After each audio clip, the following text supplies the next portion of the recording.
Sometimes destruction does not begin with hatred but trust.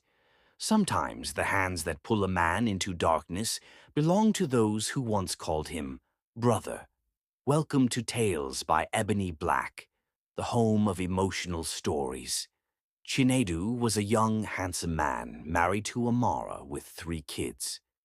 There was a time when his house was known for peace, not the loud kind that announces itself with celebration or wealth, but the quiet, steady peace that settles into walls and refuses to leave, the kind that makes neighbors pause when they walk past their gate, the kind that makes children sleep without fear and wives rest without anxiety.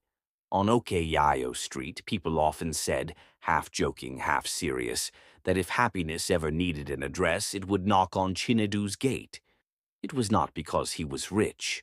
His house was modest, painted in a fading cream color that needed touching up. The iron gate squeaked slightly when opened, and the tiles inside bore the marks of time and children's footsteps. But inside that house lived order. Chinedu was the kind of man who believed responsibility was sacred. He returned home early, not because his wife demanded it, but because his heart was tied to his home. By evening, when the sun dipped low and shadows stretched across the street, his car was already turning into the compound. Amara always knew when he was close, not from the sound of the car, but from the rhythm of her heart. She would wipe her hands on her wrapper, peek through the curtain, and smile before she even saw him. The children would hear the gate and shout, "Daddy!" before it fully opened. They ran without caution, colliding with each other, tripping over sandals, laughing loudly. Chinedu always caught the smallest one first, lifting him high, pretending to struggle under the weight, while the others protested loudly. Those evenings felt complete. Dinner tasted better when eaten together. Conversations flowed easily, school stories, neighborhood gossip, small dreams spoken without fear. Chinedu prayed with his family. Not long prayers, not dramatic ones, just enough to acknowledge God, to remind himself that what he had was not self-made. Amara admired him quietly. She did not admire him because he never made mistakes.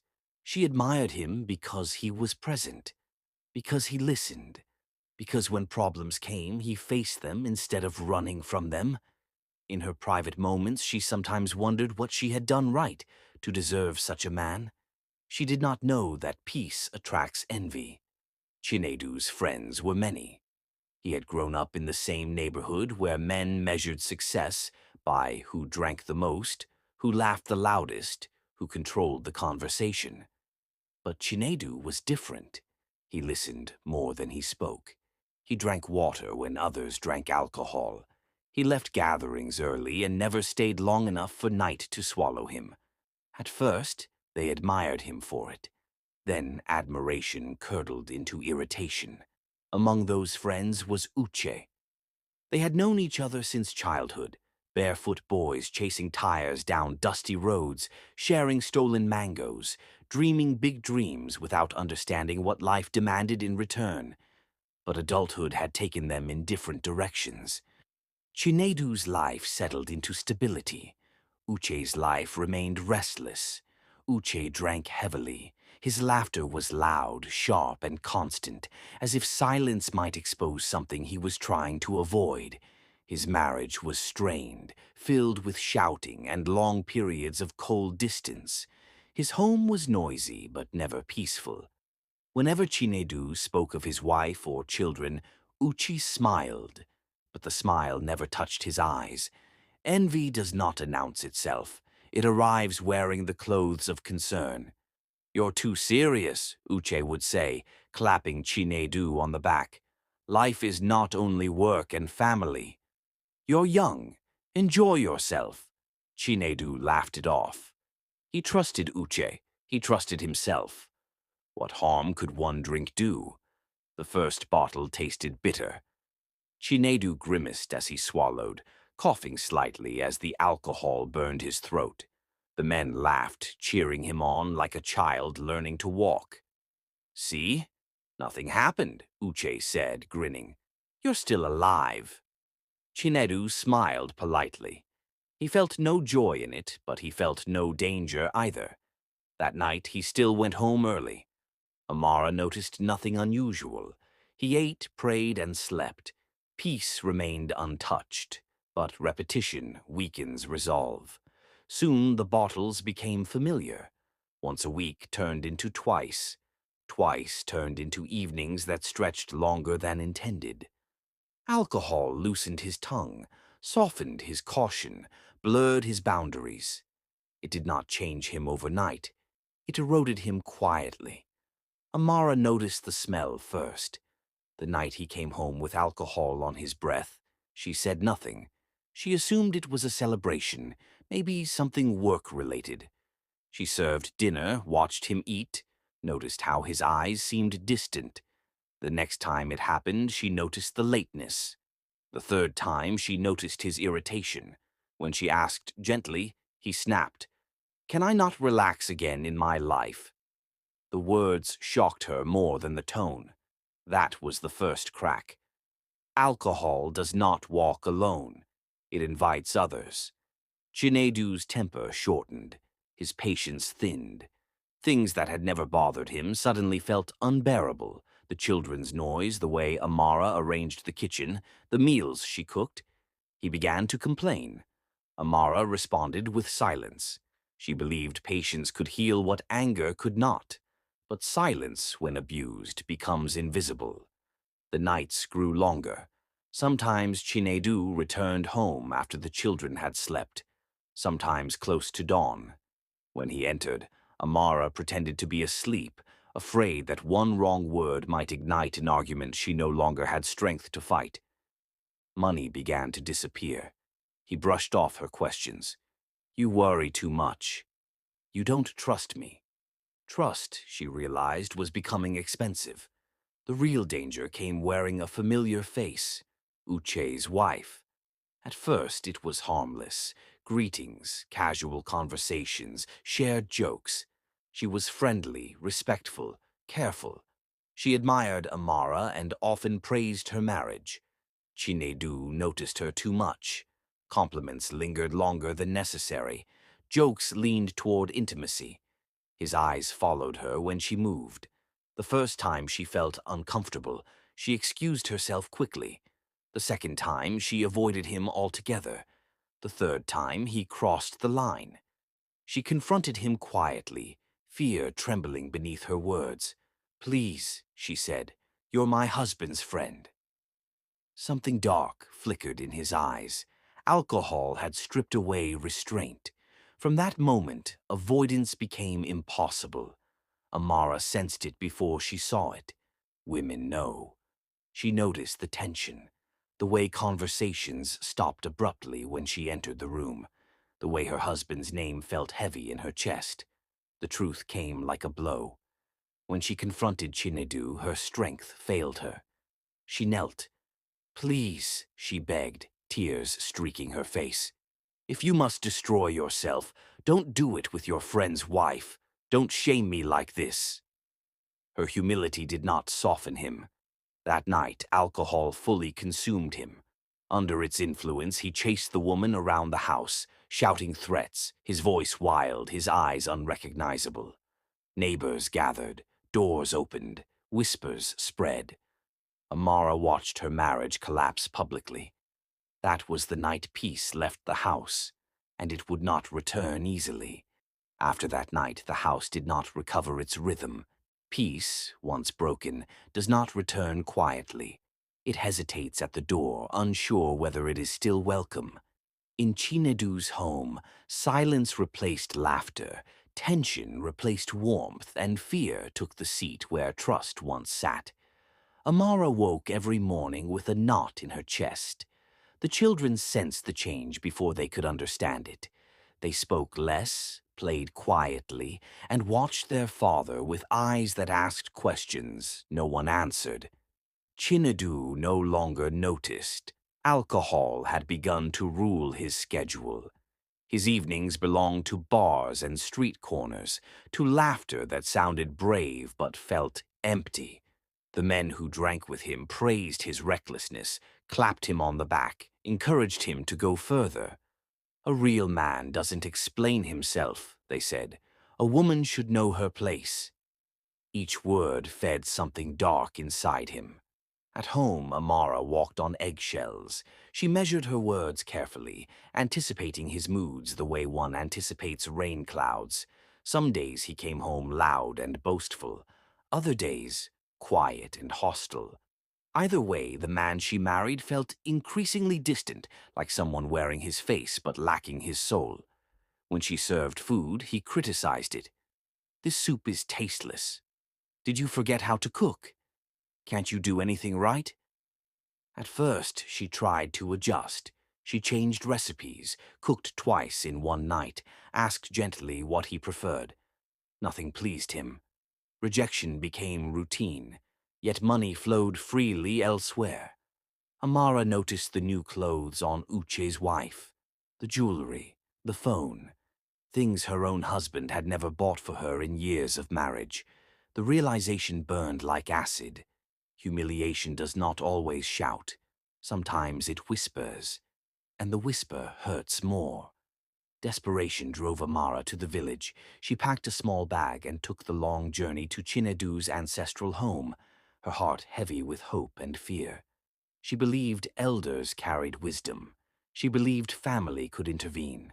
She knelt before her mother-in-law, tears soaking the dusty floor, and told her everything, every insult, every night alone, every fear. The old woman listened quietly, nodding slowly. Then she sighed. "Men are polygamous by nature," she said. "Endure." The words landed like stones. No comfort, no rebuke, no protection.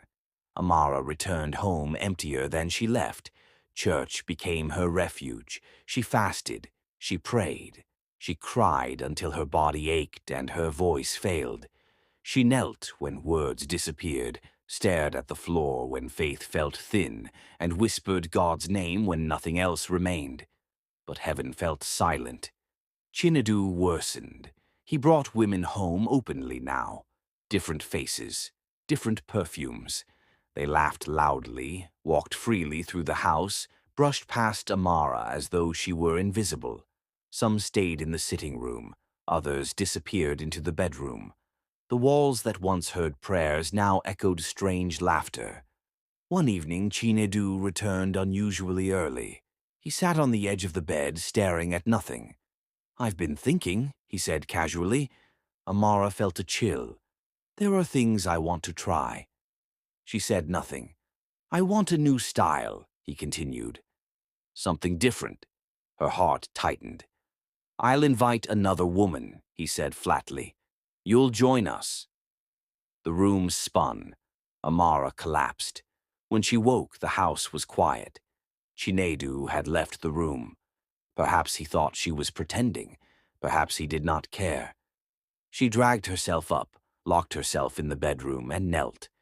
For the first time, anger entered her prayers. "God," she whispered, her voice breaking, "if you exist, see me." She fasted that day, and the next, and the one after. Her body grew weak. Her prayers grew fierce. Chinedu, meanwhile, descended fully into darkness. One night, after hours of drinking, he drove alone. The road was quiet, the air thick. On a lonely stretch, he noticed movement in his mirror. A girl stood there, beautiful. He slowed. He stopped. She smiled. As she leaned closer, he noticed her teeth, long, metallic, unnatural. A sober man would have fled. Alcohol numbed fear. He offered her a ride. They went to a hotel. He passed out almost immediately. At exactly 3 a.m., Chinedu woke. The room felt wrong, cold, heavy. He turned. What sat beside him was no longer human. Her eyes glowed. Her teeth gleamed like iron. "I was sent to kill you," she said calmly. Tears streamed down his face. "I would have killed you in your sleep," she continued, "but your wife's prayers blocked the way. Such a beautiful soul." Fear crushed his chest. "You are marked by the beast of immorality," she said, rising. "Change your life." The next time I see you, there will be no warning." And she vanished. Chinedu ran. He did not dress properly. He did not remember his car. He ran until fear burned the alcohol out of his blood. When he reached home, dawn was breaking. He fell at Amara's feet, crying, shaking, confessing everything. Amara listened. She said nothing. She wept. Morning arrived quietly, as if the world itself was unsure whether it should continue after the night that had passed. Amara sat on the edge of the bed, watching the pale light seep through the curtains. Her eyes were swollen from crying, her body exhausted from fasting and sleeplessness. Chinedu lay on the floor where he had collapsed, curled like a frightened child, his breathing shallow and uneven. She did not rush to wake him. For years she had lived in reaction, reacting to his moods, his insults, his disappearances. This morning she chose stillness, not out of weakness, but because she needed to understand what had truly changed. When Chinedu finally stirred, it was slow and painful. His head throbbed, his mouth dry, his heart heavy with memories that refused to fade. He pushed himself up slightly and saw Amara sitting there, watching him with eyes that held neither anger nor softness, only caution. "I'm sorry," he whispered. The words sounded small in the large room. Amara said nothing. "I know I've said it before," he continued, his voice cracking. "But this time, I'm afraid." Fear was something she had not heard in his voice for a long time. He told her everything again, every detail of the night, the road, the girl, the hotel room, the glowing eyes, the iron teeth. He spoke slowly, as if saying the words out loud might make them disappear. As he talked, his hands shook uncontrollably. Amara listened without interruption. When he finished, silence filled the room. Finally, she spoke. "I forgive you," she said quietly. "But forgiveness is not the same as healing." Chinedu nodded. For once, he did not argue. He did not demand reassurance. He accepted the weight of her words as consequence. The first week felt unreal. Chinedu stopped drinking completely. He did not reduce it. He did not promise moderation. He stopped entirely, as though alcohol itself had become poison in his hands. Bottles disappeared from the house. Bars lost his presence. The friends who once applauded his recklessness found their calls unanswered. By evening, he was home, always. Amara watched him closely. Years of disappointment had taught her that sudden change could be temporary. She observed his routines, his silences, his restraint. He spoke gently, carefully, as if afraid his voice might break something fragile. At night, sleep refused to stay with him. He woke often, drenched in sweat, convinced something stood near the bed. When fear overwhelmed him, he whispered prayers he barely remembered, clinging to words learned in childhood. Amara noticed the fear before she noticed the repentance. The children sensed the shift almost immediately. Their father no longer shouted. He no longer arrived smelling of alcohol or perfume. He listened to their stories again.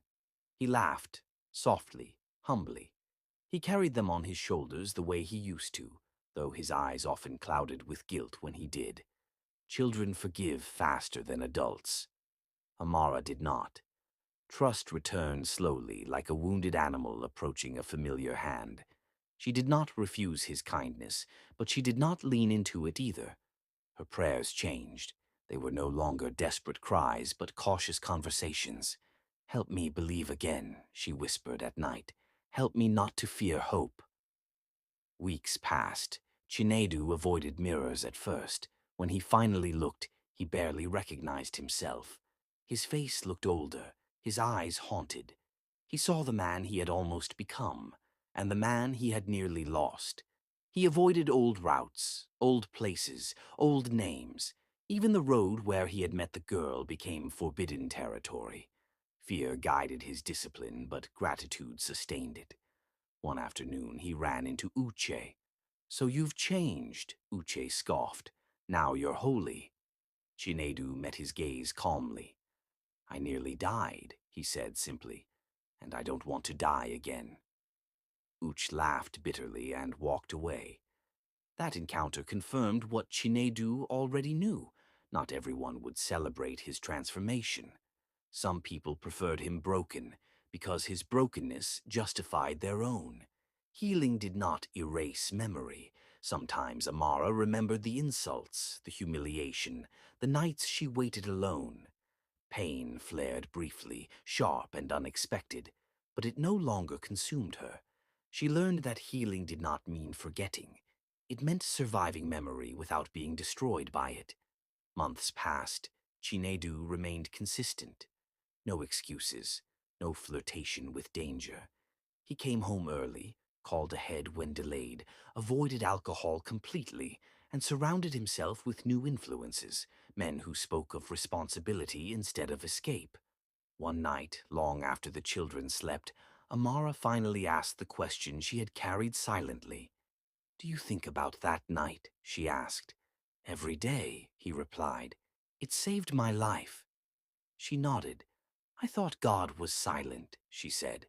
"I thought my prayers were unanswered." He took her hands gently. "They weren't," he said. "They stood between me and death." Years later, their home looked ordinary to outsiders. No one saw the tears, the fasting, the prayers whispered in desperation.